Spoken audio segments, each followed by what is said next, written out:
Hello बच्चों, कैसे हैं आप सभी। उम्मीद करता हूँ बहुत अच्छे हैं, पढ़ाई को अच्छे से कंटिन्यू कर रखा है। ये इंग्लिश मीडियम वालों बच्चों के लिए वीडियो बना रहा हूँ। तो एक बात ध्यान में रखो बच्चों, ये मेहनत आपके लिए की है तो आपका भी फ़र्ज़ बनता है कि जितना हो सके अपने फ्रेंड्स के साथ में इस चैनल को शेयर करें। ऐसा नहीं रखें कि हाँ मेरे को पता चल गया अब मैं किसी को नहीं बताऊँगा। ठीक है, कई बार बच्चों में ये भावना भी आ जाती है, लेकिन इस भावना से बच्चों सिर्फ़ और सिर्फ नुकसान ही होता है। जब तक आप ज्ञान को शेयर नहीं करते हो ना, तब तक ये आपकी मानसिक प्रवृत्ति को घटाता रहता है, ये संकीर्ण विचार आ जाते हैं और ऐसा नहीं आना चाहिए। ठीक है, तो जितना हो सके अपने दोस्तों के साथ में, फैमिली मेम्बर्स को तो क्या मतलब नहीं है अभी, क्योंकि आपके साथ के तो रहे नहीं। ठीक है, लेकिन जितना हो सके अपने स्कूल्स के फ्रेंड्स जितने हैं ना, स्कूल सर्कल जितना है उन्हीं के साथ में शेयर कीजिए। ठीक है, शायद वही आपको थैंक्स बोले कि ये थोड़ा ढंग का चैनल था जो आपने शेयर किया, और मुझे पूरा उम्मीद है वो आपको थैंक्स ही बोलेंगे इस चैनल को शेयर करने के लिए, और मैं भी आपको थैंक्स ही बोलूँगा, तो 2 थैंक्स मिलेंगे आपको। ऑलराइट, चलिए तो वीडियो चालू करते हैं। मैं हूं प्रशांत माहेश्वरी और fun with physics YouTube channel पर आप सभी का बहुत बहुत स्वागत है। आज ऑब्जेक्टिव क्वेश्चन और कर लेते हैं ताकि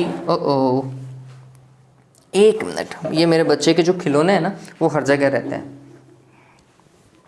देखिए, चलिए काम करना चालू करते हैं। पहला सवाल जो आपको सामने दिखाई देगा, the energy density in vacuum at the place of electric field intensity is। अब ये देखो क्या बोल रहा है, the energy density in vacuum at the place of क्या, इलेक्ट्रिक फील्ड। अब इलेक्ट्रिक फील्ड के लिए एनर्जी डेंसिटी का एक सिंपल सा फॉर्मूला आपको पता होना चाहिए। क्या भाई? तो हम लिखते हैं, क्वेश्चन नंबर फर्स्ट है UE इलेक्ट्रिक डेंसिटी होती है half epsilon not E square. इस चीज़ को ध्यान में रखिएगा।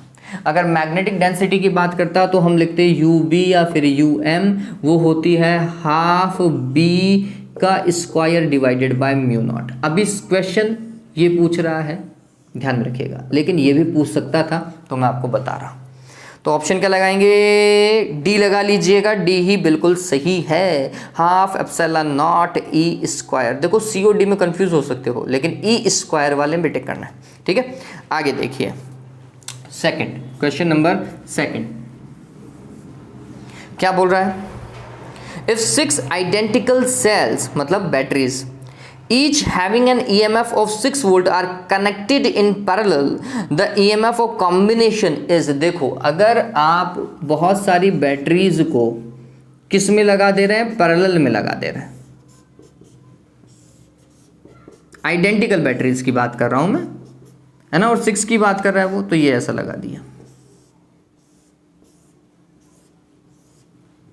ठीक है, और ये सभी कितने वोल्ट की है? 6 वोल्ट की है। तो इस पर्टिकुलर केस के अंदर रिजल्टेंट E इक्विवेलेंट भी कितना होगा? 6 वोल्ट ही होगा। कब? जब ये कॉम्बिनेशन कैसा है? पैरेलल है। अगर यही कॉम्बिनेशन कैसा होता? सीरीज का होता।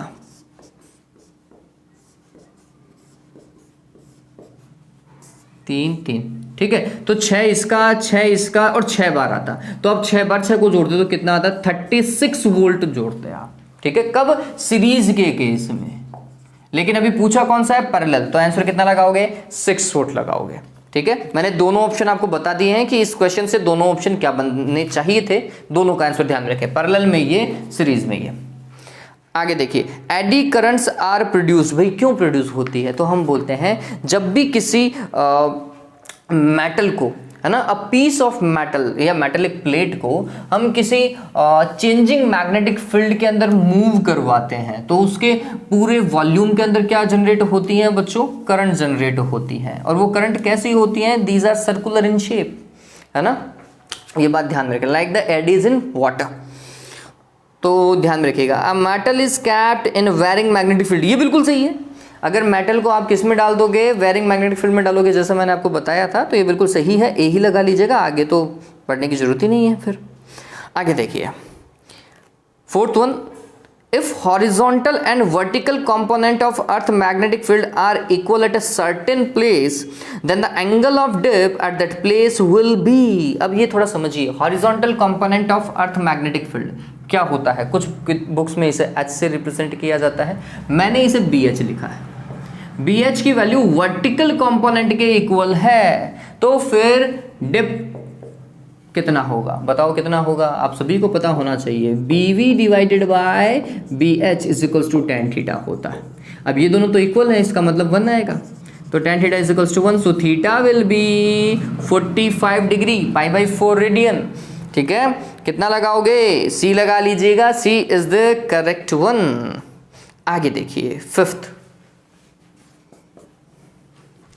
क्या बोल रहा है, in a circuit containing an inductance of 0 resistance, तो प्रॉपर इंडक्टेंस हो गया एक सर्किट में, सिर्फ और सिर्फ क्या है, L सर्किट की बात कर रहा है वो, है ना। The current lags behind the applied voltage, हमेशा करंट लैग बिहाइंड ही होती है L में, बिल्कुल सही बात है। By a phase difference of 90, अगर प्योर L है तो फिर फेज डिफरेंस कितना होगा, π/2 होगा, और करंट लैग बिहाइंड होगी, ये बात ध्यान में रखना, π/2 लगा लीजिएगा, ए ऑप्शन बिल्कुल सही है। फिर आगे देखिए 6th one, in an astronomical telescope the final image is formed at normally eight infinite, है ना। जब हम जनरल कॉम्बिनेशन की बात करते हैं किसी भी टेलीस्कोप का, तो जो फाइनल इमेज है वो कहाँ बननी चाहिए, इनफाइनाइट पे बननी चाहिए, ध्यान में रखिएगा। तो डी लगा लीजिएगा, डी इज करेक्ट वन। आगे देखिए, the threshold frequency for photo electric effect of sodium corresponds to a wavelength of 5000 angstrom, its work function will be, अरे बहुत सिंपल है, देखो threshold frequency for the photo electric effect of sodium corresponds to wavelength of 5000 angstrom, मतलब threshold frequency 5000 angstrom की wavelength से related है, तो मैंने लैम्डा नॉट लिख दिया, कितना भाई, 5000 एंगस्ट्रॉम वेवलेंथ दे रखी है। ठीक, अब इसके लिए क्या पूछ रहा है, वर्क फंक्शन ही तो पूछ रहा है, सिंपल सा सवाल है भाई, और जूल में पूछ रहा है तो और सिंपल हो गया। हमने बोला phi is equals to h nu naught, so it will be hc divided by lambda naught. What is h, 6.62 into 10 to the power minus 34 joule second. C, 3 into 10 to the power 8 divided by angstrom 10 to the power minus 10। अब बच्चों calculation आपके ऊपर छोड़ रहा हूं, मुझे उम्मीद है कि आप आसानी से कर लेंगे। ठीक है, कैलकुलेशन आपके ऊपर छोड़ रहा हूं, प्लीज आंसर के ऊपर टिक लगा लीजिएगा, आंसर भी आपको ही पता होगा भाई क्या लगाना है। ठीक है, तो अगर एग्जैक्ट नहीं बैठे तो ऑल एंड ऑलमोस्ट देख लीजिएगा, जिसके पास में होगा वो देख लीजिएगा, क्योंकि कई बार भाग लगाने पर एग्जैक्ट नहीं मिलता है ना, डिवाइड लगाने पर एग्जैक्ट नहीं मिलता है। आगे देखिए, in stable nuclei the number of neutrons is related to the number of protons as, देखो मैंने आपको पहले बताया था कि दोनों का नंबर क्या होना चाहिए, इवन होना चाहिए। ठीक है, अगर ऐसा कॉम्बिनेशन नहीं दे रखा है तो फिर ये ध्यान में रखो, नंबर ऑफ न्यूट्रॉन्स और नंबर ऑफ प्रोटॉन्स क्या होने चाहिए, इक्वल होने चाहिए, उसे हम स्टेबल लाइन के रूप में डिनोट भी करते हैं। ठीक है, स्टेबिलिटी कर्व जब आप पढ़ोगे, जो कि आपके बुक में है नहीं, लेकिन स्टेबिलिटी कर्व में n is equals to z लिखा जाता है, तो b लगा लीजिएगा। ओके, अगला देखिए, why NPN transistor preferred over PNP transistor. देखो क्या होता है, NPN ट्रांजिस्टर जो होता है ना बच्चों, उसमें हम इलेक्ट्रॉन्स की बात करते हैं, ये बच्चे का देखो खिलौना मेरे हाथ में आ गया। ओके, तो NPN ट्रांजिस्टर में हम क्या यूज़ करते हैं, electrons are the majority charge carriers, और आप सभी को पता है इलेक्ट्रॉन्स के कारण ही करंट इजीली फ्लो हो पाती है, और होल्स जो होते हैं वो माइनॉरिटी चार्ज कैरियर्स होते हैं। हालांकि चार्ज दोनों के पास में समान होता है, इक्वल होता है, लेकिन आप वही चार्ज यूज़ करेंगे जिसकी मोबिलिटी क्या होनी चाहिए, ज़्यादा होनी चाहिए, जो इजीली मूव कर पाए। ठीक है, एक सिंपल सा वो है, कॉन्सेप्ट है। ठीक, तो हम बोलेंगे कि why we would prefer holes, है ना, व्हेन वी हैव इलेक्ट्रॉन्स, तो हम बोलेंगे कि जिसमें इलेक्ट्रॉन्स ज़्यादा होंगे वही यूज़ करो, क्योंकि इलेक्ट्रॉन्स की मोबिलिटी ज़्यादा होती है। ठीक है, that is why NPN is preferred over PNP। Why so? Because in NPN we have majority charge carriers as electron whose mobility is higher than the holes। ठीक है, ध्यान में रखिए। NPN transistors have low ना NPN transistor are क्या, नहीं दोनों का इतना ही पड़ता है, चीफ विप का कोई वो नहीं है। NPN transistors have higher mobility of electrons than holes in PNP transistors। बिल्कुल सही है, बिल्कुल सही है, सी लगा लीजिएगा इसका। And the last one, an antenna is, antenna क्या होता है बच्चों, इंडक्टिव होता है। कैसा होता है, इंडक्टिव होता है, ध्यान में रखिएगा। ठीक है, तो एंटीना क्या, इंडक्टिव लगा लीजिएगा ए।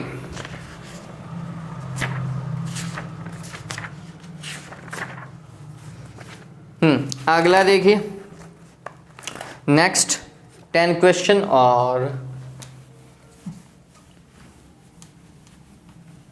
पढ़ाई को अच्छे से कंटिन्यू करें बच्चों। पढ़ाई में किसी तरीके की ढिलाई बरतने की आवश्यकता नहीं है। देखो क्या बोल रहा है वो, the radii of two conducting spheres are A and B. दो आपके पास में कंडक्टिंग स्फेयर है। क्वेश्चन नंबर फर्स्ट, एक का रेडियस ए है और एक का रेडियस बी है। On charging them with the same surface charge density, उन्हें हमने क्या किया, सेम सरफेस चार्ज डेंसिटी से चार्ज किया। ठीक बात है। The ratio of electric field intensity on their surface will be. अब आपको क्या देखना है, इलेक्ट्रिक फील्ड इंटेंसिटी देखनी है उनके सरफेस के ऊपर। ठीक, तो K Q divided by R square होता है, आप सभी को पता है। मेरे को क्यू चाहिए सिर्फ। ठीक, तो इससे मैं क्यू निकाल सकता हूँ। इसके लिए क्यू कैसे निकाला जाएगा, तो इसके लिए मैं अगर मैं सिग्मा लिखूंगा तो ये होगा Q divided by A. Small A नहीं, ये तो रेडियस है, एरिया। और किसी भी स्क्वायर का एरिया होता है 4 पाई आर स्क्वायर। आर स्क्वायर की जगह मैं ए स्क्वायर लिखूंगा। तो जब मैं पहले के चार्ज की बात करूंगा जो कि मैं Q1 लिखने वाला हूं, Q1 will be sigma into 4 pi A square. इसी तरीके से अगर Q2 लिखता इसके लिए तो वो होता सिग्मा, ये तो सेम है, इंटू 4 पाई वाट बी स्क्वायर। यही होना चाहिए।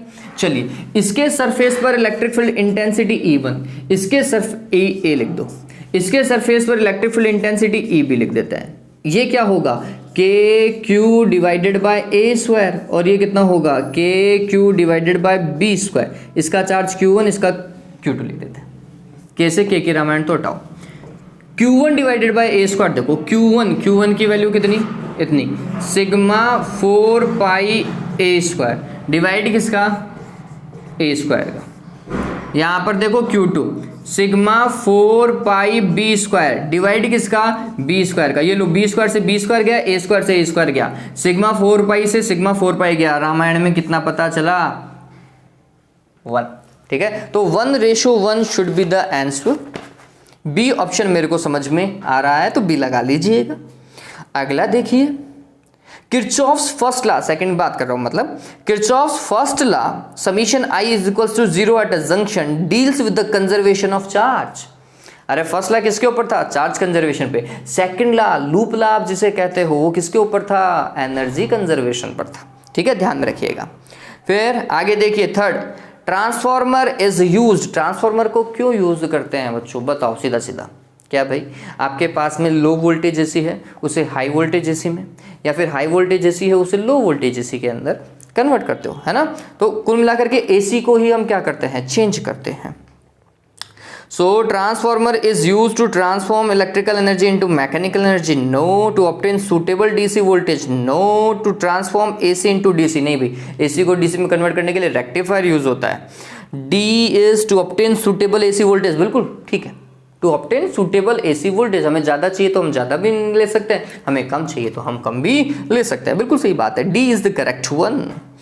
आगे, weber multiplied with ampere divided by metre is equals to, रे देवताओं बताओ इसका क्या होगा।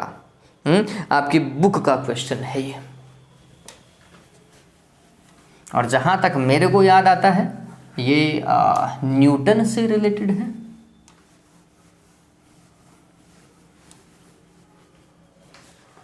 अच्छा सवाल था बच्चों, था क्या है, अभी भी हमारे पास में सवाल ही है ये। देखिए क्या बोल रहा है, वेबर मल्टीप्लाइड विद, एक मिनट कहाँ गया भैया, multiplied with ampere divided by metre, यही है। चलो, कहीं कोई चेंजेस कर सकते हैं क्या, ये तो फाई हो गया, वेबर फाई के लिए यूज होता है, एम्पियर करंट के लिए यूज होता है, और एम्पियर पर मीटर है। हाँ, चलिए, तो ये फिजिकल क्वांटिटी हमें निकालनी है। पहले तो हम ये समझे कि इस फिजिकल क्वांटिटी को कैसे चेंज किया जा सकता है। तो अगर हम कुछ ऐसा करें,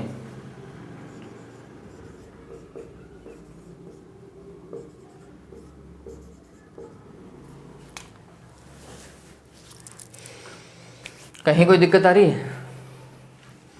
मीटर बाय मीटर से मैंने मल्टीप्लाई कर दिया इसको, कहीं कोई दिक्कत नहीं आनी चाहिए। चलिए अब इसको ऐसा लिखूं, weber divided by metre square into ampere metre. Clear? चलिए अब थोड़ा सा समझते हैं। अब इस चीज़ को समझिए, मैंने बहुत सिंपल बनाया है इसको, ठीक है। तो ये कुछ ऐसा है, weber divided by metre square, that is tesla. यही था, टेस्ला ही तो था, है ना, मतलब मैग्नेटिक फील्ड बी, ठीक है। Ampere into metre, ampere into metre बच्चों ध्रुव सामर्थ्य होता है ना, स्मॉल एम से हम इसे रिप्रेजेंट करते हैं। पोल स्ट्रेंथ जिसे कहते हैं, उसे हम क्या बोलते हैं? Pole strength. Pole strength, magnetic pole strength, जिसे स्मॉल एम से रिप्रेजेंट करते हैं, ठीक है। तो क्वांटिटी क्या बनी वो समझिए, ये तो weber divided by metre square, तो मैग्नेटिक फील्ड, और ये पोल स्ट्रेंथ। कुछ फॉर्मूला ऐसा, मैग्नेटिक फील्ड होता है बी और पोल स्ट्रेंथ होता है स्मॉल एम। ये अगर आपने पढ़ा हो, चलो मैं बताता हूं, एफ डिवाइडेड बाय एम पढ़ रखा है क्या इंग्लिश मीडियम वालों? देवताओं पढ़ रखा है, बी होता है, पढ़ा है नहीं पढ़ा है? ये आपकी बुक का ही पार्ट है जो कि हटा दिया गया है, ठीक है, जो हटा दिया गया है। तो ये फॉर्मूला ध्यान रखिए, F is equals to M into B होता है। चलो अब आप बोलोगे कि सर ये ऐसा कैसा लिख दिया, याद रखने का तरीका बताता हूँ। इलेक्ट्रिक फील्ड याद है आपको? F is equals to Q ही लिखते थे आप, ठीक है। सेम मैग्नेटिक फील्ड में होता है, ये इलेक्ट्रिक फोर्स हो गया, मैग्नेटिक फोर्स भी सेम पैटर्न का होता है। जहां इलेक्ट्रिक फील्ड में चार्ज होता है वहां मैग्नेटिक फील्ड में पोल स्ट्रेंथ होती है। जहां इलेक्ट्रिक फील्ड में ई होता है वहां मैग्नेटिक फील्ड में मैग्नेटिक फील्ड होता है, ठीक है। तो समझिए, क्यू की जगह तो एम आ गया और ई की जगह बी आ गया, और क्वांटिटी तो वही रहनी चाहिए थी, फोर्स, ठीक है। तो ध्यान में रखिए, ये वास्तविकता में कौन सी क्वांटिटी है? फोर्स है, और फोर्स की यूनिट क्या होती है? न्यूटन, ठीक है। तो न्यूटन लगा लीजिएगा, और ये सबसे आसान पैटर्न है, इससे आसान कोई नहीं बताने वाला आपको। हो गया फोर्थ क्लियर? चलिए अब देखें आगे, देख लो देवताओं, उतार लो आराम से, और मैं वीडियो चेक कर लेता हूं इतनी बार में।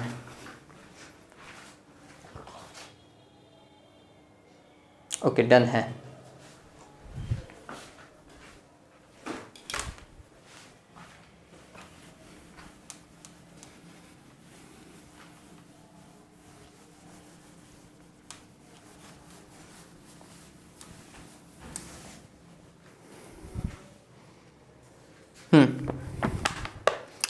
आगे देखिए, fifth one, in a circuit containing an inductance of zero resistance. ये पहले भी आ चुका है क्या?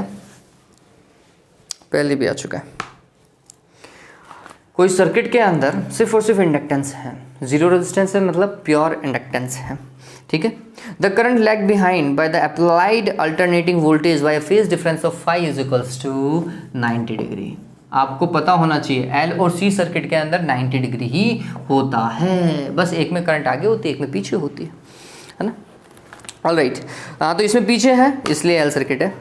आगे देखिए 6.1, the value of deviation angle that is del. Value of deviation angle produced by a prism of refractive index mu and a small prism angle A is generally given by देखो आपने ये फॉर्मूला पढ़ रखा है बच्चों, no doubt पढ़ रखा होगा, नहीं पढ़ा है तो याद कर लीजिए, ये डेरिवेशन आएगा इस बार बोर्ड एग्जाम में, ये डेरिवेशन आएगा, ठीक है। कौन सा वाला डेरिवेशन, ये मैं आपको बता चुका हूँ। क्या? रिफ्रैक्टिव इंडेक्स या तो एन लिख लो या फिर म्यू लिख लो, जैसा भी, sine del m plus a by two divided by sine a by two. ये प्रूव करवाएगा प्रिज्म के लिए, देख लेना। आगे देखिए 7th one, stopping potential depends on the frequency of incident radiation. ठीक है, आप सभी को पता है कि स्टॉपिंग पोटेंशियल जो है वो इंसिडेंट फोटोन की एनर्जी पर डिपेंड करता है। इंसिडेंट फोटोन की एनर्जी किस पे डिपेंड करती है? उसकी फ्रीक्वेंसी पे डिपेंड करती है। तो हम लिखते हैं फ्रीक्वेंसी ऑफ इंसिडेंट लाइट या फिर इंसिडेंट रेडिएशन, दोनों ठीक बात है। इसका ए लगा लीजिएगा, ए इज करेक्ट। आगे देखिए 8th, the particle which has discovered by James Chadwick. James Chadwick ने बच्चों न्यूट्रॉन का बताया था, है ना। न्यूट्रॉन की जो डिस्कवरी है वो किसने की है? जेम्स चैडविक ने। वैसे इलेक्ट्रॉन की किसने की है? बताओ जल्दी से, बताना देखिए कमेंट बॉक्स में अगर आपको पता हो तो। 9 देखिए, in a common base configuration amplifier the current gain is, बच्चों आप सभी को पता है कॉमन बेस के लिए हम अल्फा यूज करते हैं, and alpha is generally less than 1, generally less than 1, 0.9 to 0.99। Alpha की वैल्यू 0.9 से वेरी करती है 0.99 तक, ठीक है, कभी 1 से नहीं ज़्यादा नहीं जाती, तो it is generally less than 1। Lesser than 1 आना चाहिए, लेस देन 1 नहीं आना चाहिए, लेसर देन आना चाहिए मेरे हिसाब से, अगर मेरी इंग्लिश सही है तो सी लगा लीजिएगा। लास्ट क्या बोल रहा है देखिए, a TV transmission tower has a height of 240 metre. Height कितनी दे रखी है? 240 मीटर दे रखी है ट्रांसमिशन टावर की। तो एच टी लिख दो या फिर एच लिख दो, कहीं कोई दिक्कत नहीं है। The distance up to which the broadcast can be received, all right, distance up to which the broadcast will be received, all right. D T निकालो, क्या भाई डी टी क्या होगा? 2πRh आप लिख सकते हैं एक तरीके से, ठीक। वैसे 2πRh को अगर मैं देखूं, नहीं अपना डी डिस्टेंस पूछ रहा है या एरिया पूछ रहा है? नहीं, इट इज डिस्टेंस ना, ऑल राइट।